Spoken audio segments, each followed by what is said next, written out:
El tema de esta noche se titulan las fiestas anuales y vamos a aprender tres cosas, tres significados de estas fiestas anuales. Dios había hablado con el pueblo de Israel y desde un principio Dios les dio, en Éxodo, les dio estas tres fiestas que los judíos tenían que todos los años, desde el principio ellos tenían que estarlas celebrando. En un total en el año eran 7 fiestas, 7, pero estas eran las principales o fueron las primeras, o por decir así, las más importantes. Y vamos a leer cuáles eran esas 3 fiestas. Ahí están en Éxodo capítulo 23 y vamos a leer del 14 en adelante. ¿Lo tenemos? Éxodo 23, 14. Dice la palabra de Dios, verso 14. 3 veces en el año, ¿qué dice Dios? Me celebraréis fiesta. Aquí está hablando Dios. Y la primera está en el verso 15, la primera fiesta. ¿Cómo se llama? La fiesta de los panes sin levadura. Esa es la primera fiesta. Guardaréis 7 días, comerás los panes sin levadura, como yo te mandé, en el tiempo del mes de Abib, porque en él saliste de Egipto, y ninguno se presentará delante de mí con las manos, ¿qué cosa? Con las manos vacías. Ellos tenían que traer ofrendas. Ellos tenían que viajar y celebrar esta primera fiesta. La segunda, verso 16. También la fiesta de ¿qué? De la siega. Los primeros frutos de sus labores que hubiere sembrado en el campo. Y la última. Y la fiesta de ¿qué? De la cosecha a la salida del año, cuando hayas recogido los frutos de tus labores en el del campo. 3 veces en el año se presentará todo varón delante de Jehová el Señor. No ofrecerás pan con leudo, o sea, pan con levadura, pan leudado.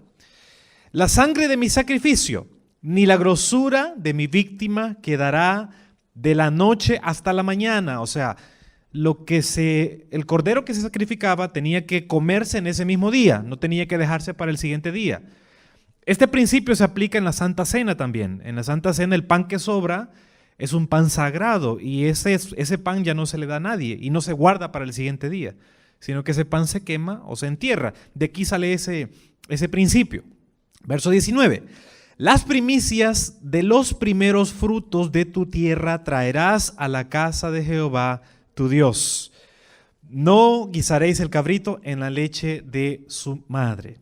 Bueno, ahí están las tres fiestas que Dios les había ordenado al pueblo de Israel y ellos tenían que celebrarlas de manera anual, cada año. Ellos tenían que estar celebrando esta fiesta.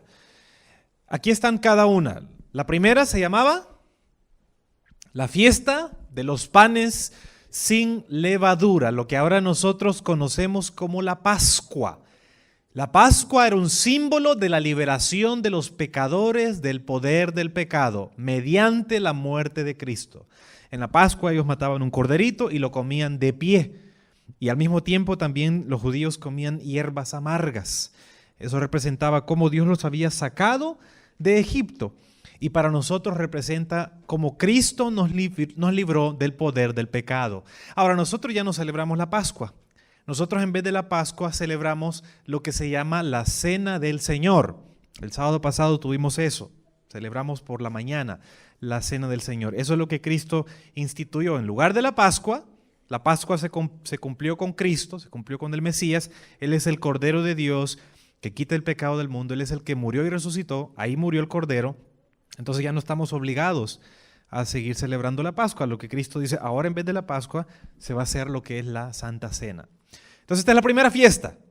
La segunda, ¿la fiesta de qué?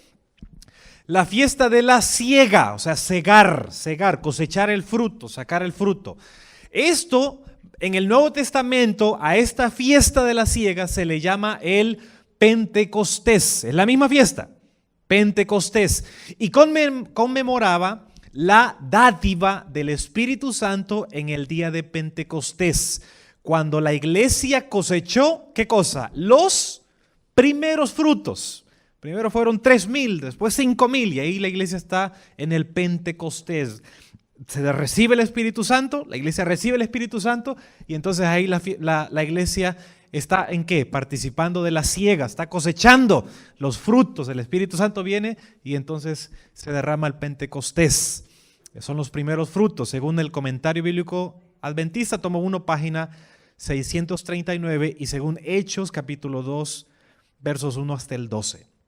Y la tercera fiesta se llamaba la fiesta de la cosecha, que también se le llama, o es la misma, fiesta de los tabernáculos. En ese día los judíos, en la fiesta de la cosecha o los tabernáculos, ellos dormían y vivían por varios días así al aire libre, en carpas o en ramadas, vivían al aire libre. Dice acá, pero cuando los redimidos de Jehová estén a salvo en la Canaán celestial, para siempre libertados del yugo de la maldición, bajo el cual toda la creación gime a una y están dolores de parto hasta ahora, se regocijarán con un gozo indecible y glorioso. Y entonces habrá concluido la gran obra expiatoria de Cristo, que Cristo emprendió en favor de los hombres, y sus pecados habrán sido borrados para siempre. Esto está en Patriarcas y Profetas, capítulo 52, página 584. ¿Qué significa esa fiesta? La fiesta de la cosecha, ¿qué significa? ¿Qué representa? Representa cuando ya estemos ¿a dónde? En la Canaán celestial. O sea, cada una de esas fiestas tiene un significado. La Pascua, el Pentecostés y los tabernáculos. Estas eran las 3 fiestas que ellos celebraban. Aquí están las 7 fiestas que los judíos celebraban, pero al año Dios les está diciendo ahí que celebren en primer lugar la Pascua en los meses de 14 de Nisan o Aviv. Esto era entre marzo y abril. Luego la siguiente fiesta era después de la Pascua, la siguiente que Dios les había dejado entre las 3 más importantes, el Pentecostés. Claro, había otras 2 anteriormente, pero también el Pentecostés era el 6 de Sivan. Después la última fiesta, la fiesta de la cosecha o las enramadas o los tabernáculos o las cabañas. También duraba 7 días y esta se celebraba entre los meses de septiembre y octubre. Ahí están las 3 fiestas anuales.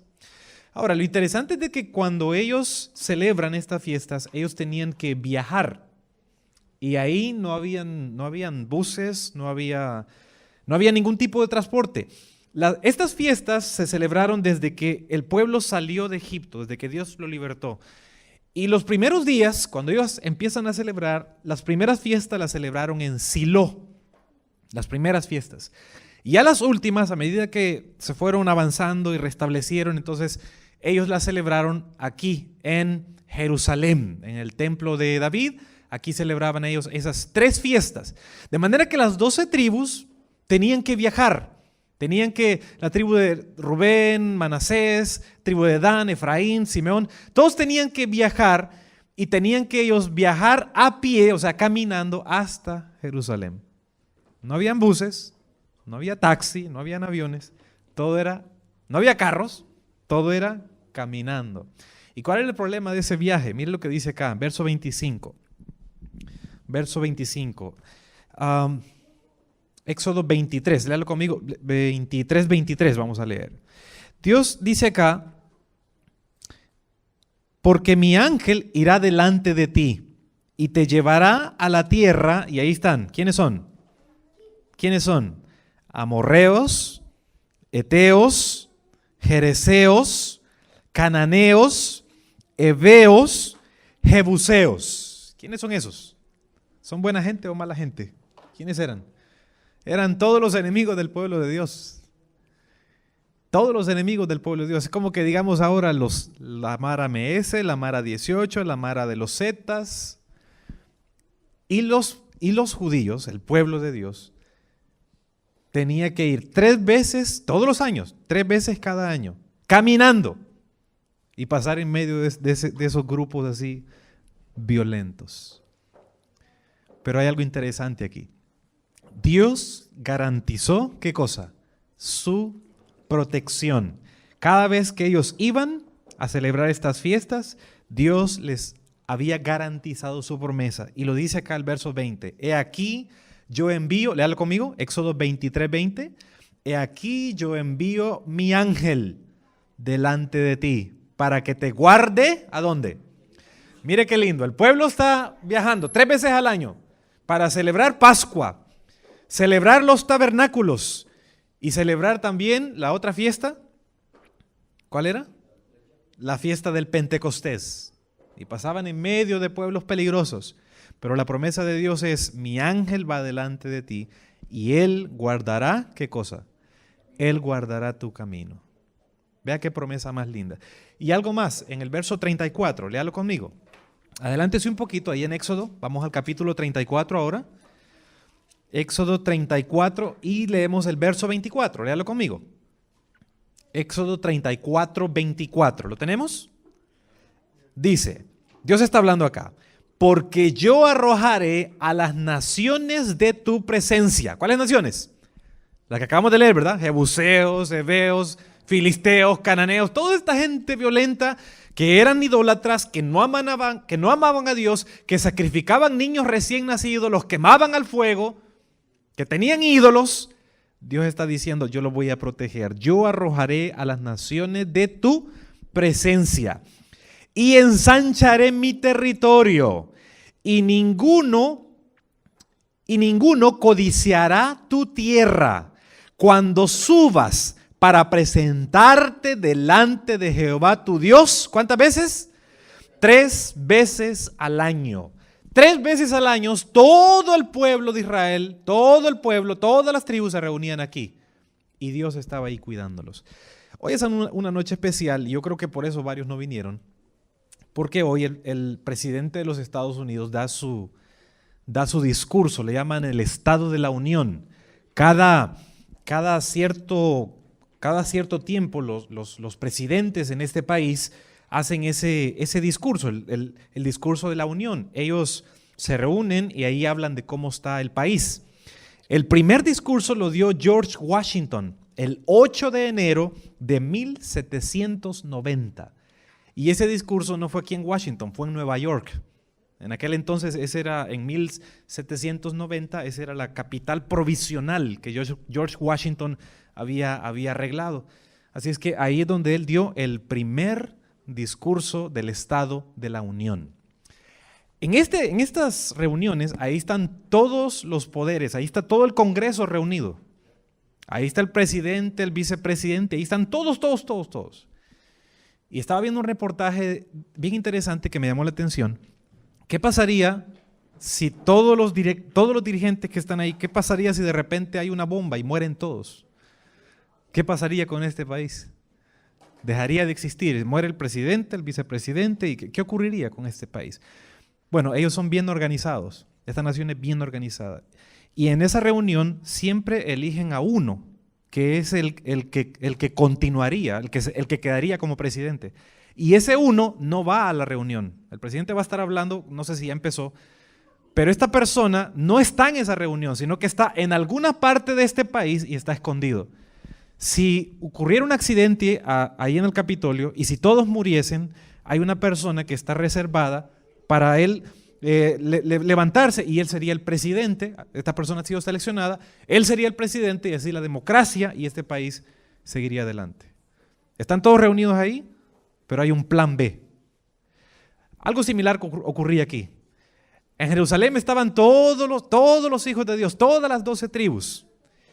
Y el enemigo al pueblo que más ha odiado es al pueblo de Israel. En un principio, este era el pueblo de Dios. Dios le dio a ellos la Biblia, les dio la verdad. Y el diablo siempre quiso destruirlo. Y por eso levantaba estas naciones, jebuseos, cananitas. Levantaba estas naciones, estas tribus, para que mataran a los judíos, para que destruyeran a los israelitas. Porque el diablo decía, de todo el planeta, todos lo adoraban a Satanás. Y el único pueblo que no doblaba las rodillas delante de Satanás eran los judíos. Y por eso, esta era una oportunidad que decía, Satanás podía pensar de que él podía por las tribus, podían venir y destruir al pueblo de Dios. Pero nunca ocurrió. Nunca ocurrió, porque ahí está la promesa de Dios. Cuando tú vayas estas 3 veces, el ángel de Jehová irá delante de ti. Cuando tú vayas ahora a adorar a Dios, cuando tú vas a servir a Dios, aquí está la promesa. Yo arrojaré a las naciones de tu presencia, ensancharé tu territorio y ninguno codiciará tu tierra. Cuando subas para presentarte delante de Jehová tu Dios, 3 veces en el año. Dios los protegía. Dios los cuidaba. No podía, esta nación, Dios la prosperó en un principio, porque ellos tenían una misión, dar un mensaje especial. Estos tenían el protector más grande de todo el universo. Para terminar entonces, vamos a aprender 3 cosas. ¿Cuál es la importancia de estas fiestas anuales? Estas 3 fiestas. ¿Cuál es la importancia? ¿Qué aprendemos de estas 3 fiestas que hemos visto? La fiesta de los panes sin levadura, la fiesta del Pentecostés y la fiesta de los tabernáculos. ¿Qué aprendemos? Bueno, aprendemos 3 cosas. Número 1, aprendemos hospitalidad. Dice el libro Patriarcas y Profetas, capítulo 52, página 580, dice así: cuando se hacían estas fiestas, todas las casas de Jerusalén se abrían para recibir a los peregrinos y se les proporcionaba alojamiento gratuito. Imagínense, 3 veces al año usted iba a tener casa llena. Si usted vivía en Jerusalén, 3 veces al año su casa iba a estar llena. Y usted no le iba a cobrar nada a nadie.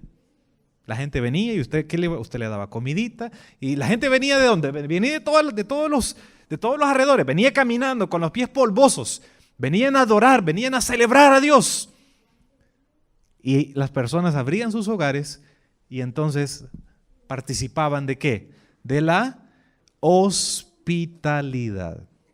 Es lo primero que aprendemos. 3 veces al año ellos practicaban hospitalidad. Lo segundo, dice el capítulo 52, página 582 y 83 de Patriarcas y Profetas: a quienes vivían lejos del tabernáculo, la asistencia a las fiestas anuales les requería más de 1 mes cada año. O sea, la gente estaba tan lejos que necesitaba 1 mes para prepararse. Y más si tenía familia. Y comprarse un camello y comprarse ahí donde llevan la comida y viajar por todo esto con toda la ropa y lo que sí iban a estar usando. Tenían que prepararse. Y dice este libro: este ejemplo de devoción a Dios debe recalcar la importancia de los servicios religiosos y la necesidad de subordinar nuestros intereses egoístas y mundanos a los que son espirituales y eternos. Aquí está la segunda lección. Lo primero, ¿qué es? Hospitalidad. Lo segundo que nos enseñan estas fiestas anuales es la devoción a Dios. A los judíos nada los detenía. No tengo carro, no importa, vámonos. Está lloviendo, no importa, vámonos. Es santa como... ¿Hay nieve? Bueno, ahí no había nieve, ¿verdad? Aquí sí hay. Allá era un desierto. Pero ellos se preparaban. Ellos dejaban a un lado los intereses egoístas, los intereses mundanos, y se preparaban ¿para qué? Para recibir los intereses espirituales y eternos. 3 veces cada año, viajando a pie, caminando pues. Esto nos muestra la devoción a Dios. La importancia ¿de qué? La importancia de los servicios religiosos. Hace como unos 10 años creo que fue, andábamos visitando con el pastor que teníamos antes, el pastor Ángel Barrios. Fuimos a visitar, había un hermano que era como un cometa, llegaba cada 10 años a la iglesia. Y el pastor estaba preocupado porque realmente llegaba así, honestamente llegaba una vez al año, llegaba al templo. Una vez al año. Entonces el pastor me dijo: vamos a visitarlo, vamos pues. Y fuimos con el pastor Ángel Barrio y llegamos. Y el pastor empezó a hablarle, decirle, mira, te extrañamos en la iglesia, ven, no faltes a la iglesia. Y él dijo, no, y bueno, le enseñó todo, le enseñó los títulos al pastor. Mire, pastor, yo tengo este título aquí que soy graduado de la universidad no sé qué, yo soy esto.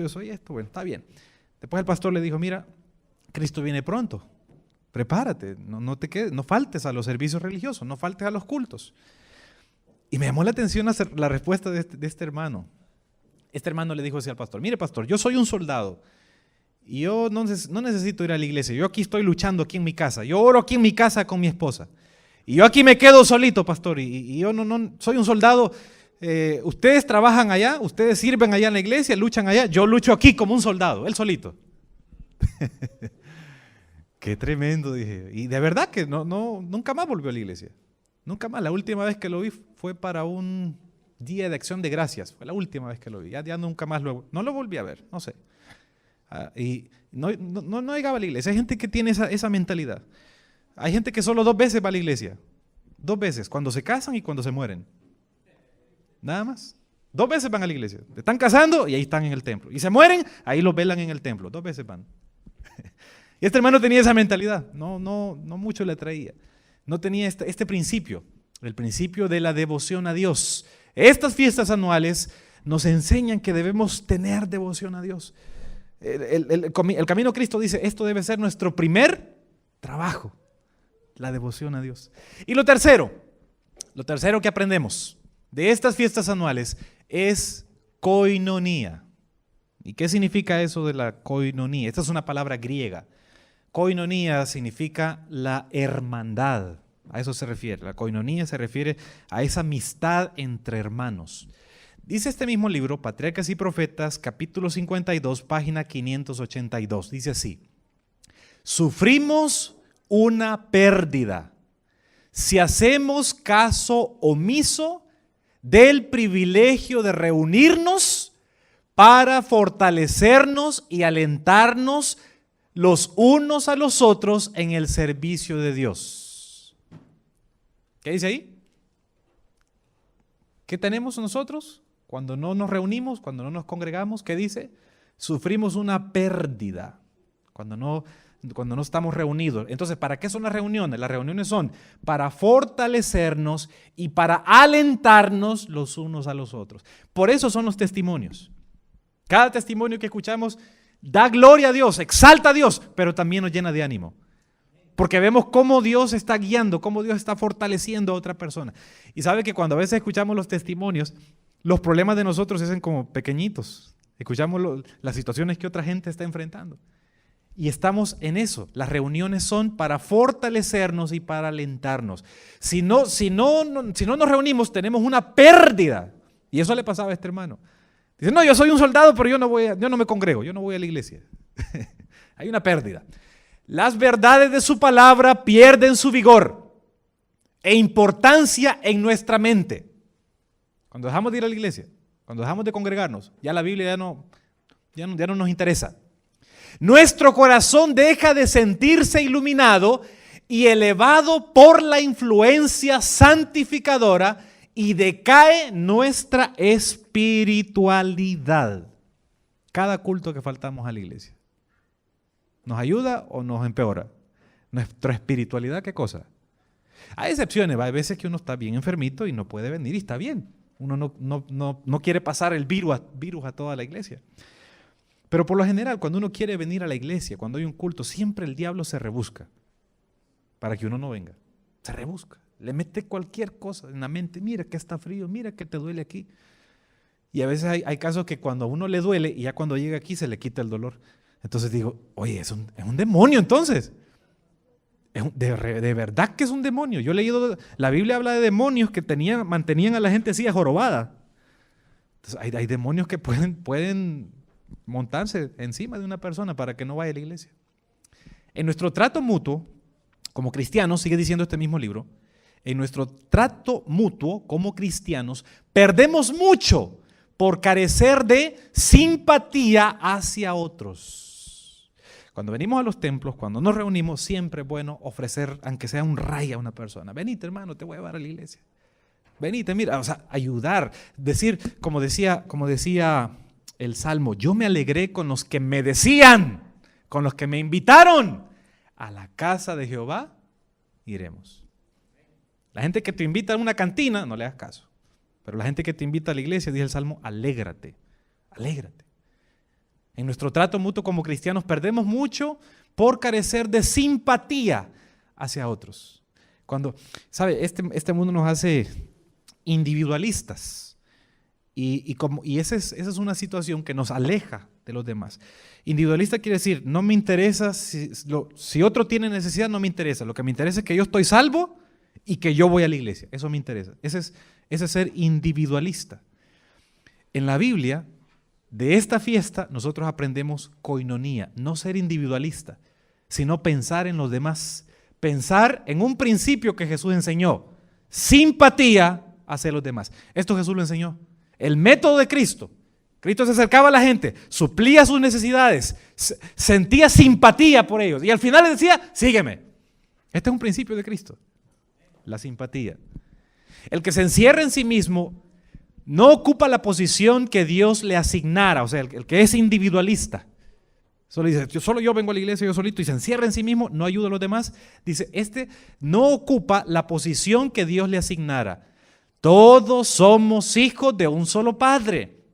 Y dependemos, ¿qué cosa? Unos de otros para ser felices. ¿Quiere usted ser feliz? Tenemos que tener simpatía por los demás. O sea, no es suficiente, ya me bauticé, ya soy cristiano, y aquí vengo, hermano, aquí estoy en el culto. No, hay que cuidarnos los unos a los otros y ahí está la felicidad. Cada vez que usted cuida a un recién bautizado, ahí está la felicidad. ¿Sabe cuál es el problema? Que a veces solo bautizamos a la gente y la dejamos tirada. La gente se bautiza y ahí ve, si vas a la iglesia, ahí ves cómo vas. No, Dios dice, hay que tener koinonía, cuidarnos los unos a los otros. Y eso nos va a hacer cristianos felices. Si usted mira un cristiano amargado en la iglesia, es porque es individualista, es porque no está ayudando a nadie. Esa es la realidad. Un cristiano amargado que no es feliz, es cristiano, pero es que como no está ayudando a ninguna persona, es un egoísta, es un amargado. Porque la felicidad se obtiene, dice acá, todos somos hijos de un solo Padre y dependemos unos de otros para ser felices. Somos objeto de los requerimientos de Dios y la humanidad. Al cultivar debidamente los elementos sociales en nuestra naturaleza, simpatizamos con nuestros hermanos y los esfuerzos que hacemos para beneficiar a otros semejantes nos proporciona felicidad.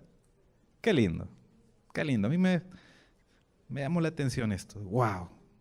Un cristiano feliz es un cristiano que se dedica a beneficiar a sus semejantes, a los recién bautizados, a los que no conocen el evangelio. Pablo habla de eso, hay que buscar hacer bien, especialmente a los hermanos de la fe, dice. Pero también a cualquier persona, no importa.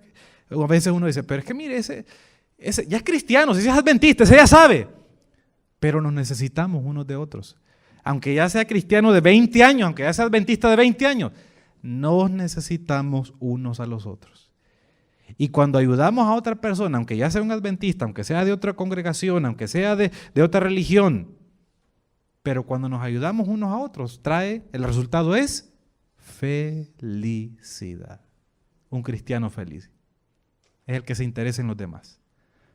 Un cristiano feliz es el que lo trae a la iglesia y lo lleva en carro y le pone la calefacción y si no ha comido lo invita a comer. Ese es un cristiano feliz, que se dedica a ayudar a los demás, a traerlos a esa hermandad, a esa koinonía. Muy bien, terminamos.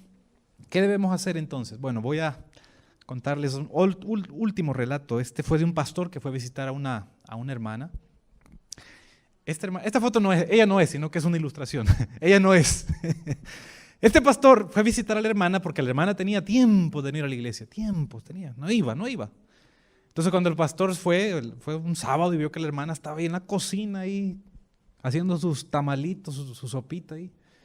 Entonces el pastor se acercó, la hermana cuando vio al pastor saltó, dijo, ya me va a regañar, porque tenía varios días de no ir al templo, ya me va a regañar. Pero el pastor no dijo nada.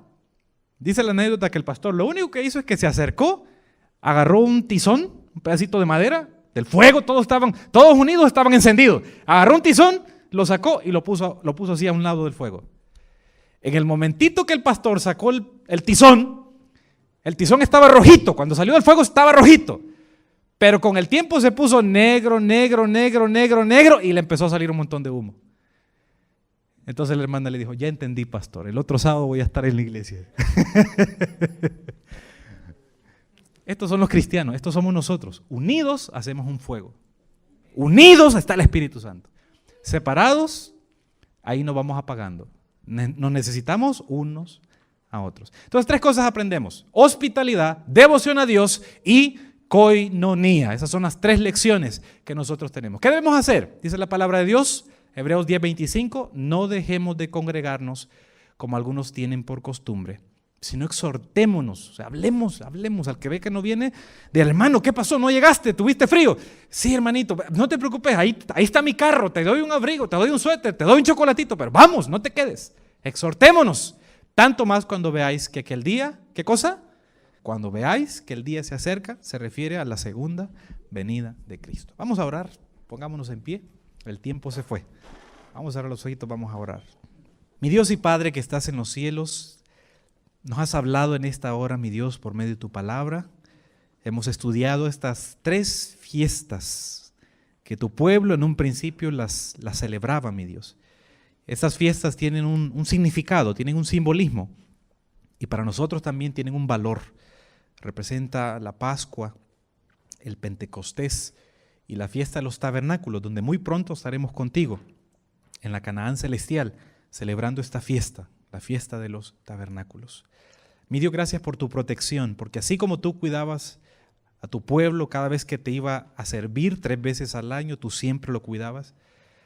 Así, mi Dios, no dudamos que tú nos vas a cuidar. Hay momentos difíciles, estamos viviendo en tiempos de la inmigración, tiempos de enfermedad, pero mi Dios, en tus manos estamos. No dudamos que tu palabra dice, el ángel de Jehová acampa alrededor de los que le temen, los protege y los defiende. Mi Dios, al estudiar tu palabra, ayúdanos a seguir estos principios, a ser hospitalarios, mi Dios, a practicar este principio. Tu palabra dice que los que practican hospitalidad hasta pueden recibir ángeles en su casa. Ayúdanos a ser hospitalarios, mi Dios.